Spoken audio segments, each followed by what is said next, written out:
Hi, Andy Eastwood here, welcoming you back to the Octopus Ukulele Academy, and I'm back in the studio today because I need the swivelling chair for this one to show you some different angles. Adrian Terrel says, I'm a guitarist who has recently got into playing the ukulele. Are there any tips or bad habits to look out for when transferring to the smaller instrument? Thanks, Adrian, great topic.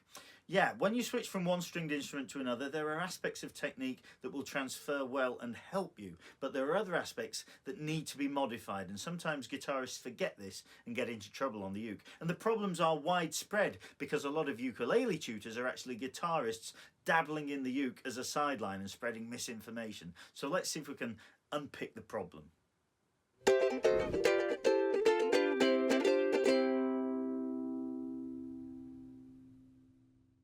In classical guitar training, day one, they tell you to put your thumb in the middle of the back of the neck. Now for classical guitar, that's a good starting point. It lets you reach your hand across that wide fingerboard to the bass strings. It lets you stretch over those wide fret spacings.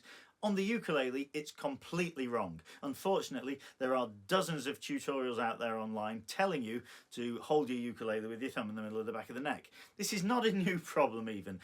I could show you books in my collection printed 100 years ago peddling the same false advice. And it comes from guitarists recycling their guitar tutorials for the ukulele without modifying them. So what's wrong with this thumb placement? Well, on a uke we have a much narrower neck, so there's never any call for your fingers to reach over this far. There's nothing there. And because the uke neck is much narrower, the only way you can play with your thumb on the back of the neck is to force your wrist to bend down and forwards, which is quite uncomfortable. So on a uke, the whole hand, wrist and arm have to come back round this way. Elbow back, heel of the hand up, wrist straighter, no superfluous finger length in front of the neck, and now your fingers can reach everything they need to without having to contort and curl back on themselves. The thumb slides round to rest on the top edge of the neck and the bottom edge rests on your first finger. This is important. That contact at the base of the first finger holds the uke in place. If you don't do this and you plant your thumb behind the neck, the only way you can keep the uke from moving around is to squeeze the neck between your fingers and thumb. And this is the biggest cause of bad uke playing in the world today. It's a small, light instrument, and pressing the strings moves the neck quite a bit, and people develop a habit of gripping to counteract that. Now, once you start gripping the neck, you'll never have any fluency in your left hand, and unfortunately there are people who play like that all their life, battling the instrument, feeling frustrated, and sadly developing strains and pains and injuries. Now on the guitar, because it's heavier and bigger, pressing the strings doesn't move the neck as much. The instrument's own weight helps keep it in place, particularly in classical guitar posture where it's wedged against your leg. It's not going anywhere, so the wise guitarist doesn't resort to squeezing too much, despite the fact that the thumb is behind the neck for stability. So here's the golden rule. Think of a straight line from your elbow across the wrist, back of the hand and first joint of the finger. Then a right angle for the middle joint of the finger, and then the top joint points directly back towards you, and you get pressure on the strings by pulling back with the biggest muscle in the arm. No effort, no tension, no squeezing with the thumb. Certain chords will demand you to deviate a bit from that, but think of this as your default starting position. And that principle applies on the guitar too. It's just that on the guitar sometimes you'll need to reach further. On a uke, you'll probably never need to get your thumb so far behind the neck that it's not visible from the front. Let's look at the right hand. Strumming action on a uke or guitar is a combination of two movements. There's the rotation of the forearm, which allows your finger to describe an arc, and there's the up and down movement, which comes from the elbow joint. Now there's a whole spectrum of combinations between these two different types of movement.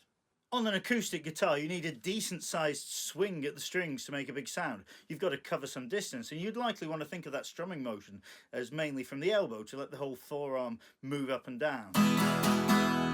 You might want to use the rotation as a more subtle positioning to aim the strum at the top or bottom strings by arcing in towards one area, depending whether you want to emphasise the high or low end of the chord. On an electric guitar, you might not need to cover as much distance because you've got some power built into the instrument. You might be happy with, say, half rotation and half elbow.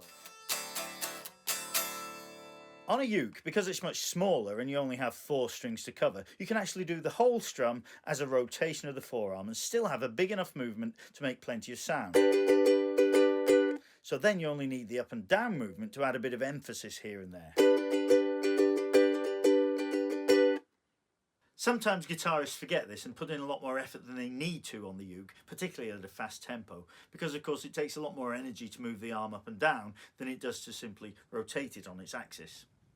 Another point, most guitarists strum nearer the bridge than a ukulele player would. On a uke, you get a nice sound somewhere near the middle of the string, whereas on a guitar, because the strings are that much longer, there's too much give in the strings at the midpoint, and you head towards the bridge for a firmer feel and a more solid tone. Now, if you get near the bridge on a uke, there's too much resistance to strum comfortably, and the sound starts to get a bit harsh. So while strumming over the sound hole might work on a guitar, it's not the best idea on a uke.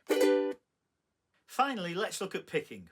On the guitar, standard practice is to use the thumb for 3 strings, the E, A and D, then the first finger for the G, the second finger for the B and the third finger for the top E string.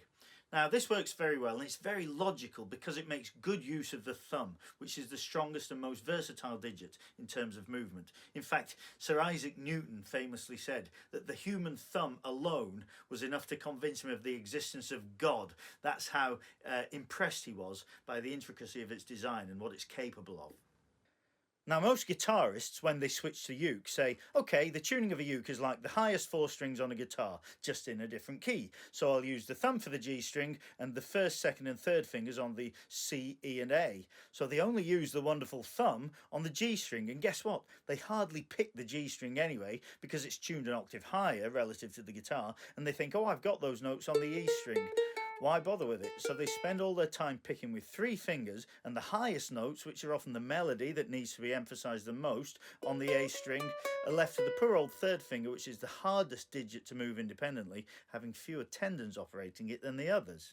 Now if you approach this like a ukulele player instead of from a guitar perspective, you say, okay, the thumb is a powerful tool, so let's take inspiration from guitar technique and use the thumb for half of the strings. So we'll use the thumb on the G and the C string, the strong first finger on the E string, and the middle finger, which is the biggest one we have, to bring out those beautiful top notes on the A string. Now that's logical.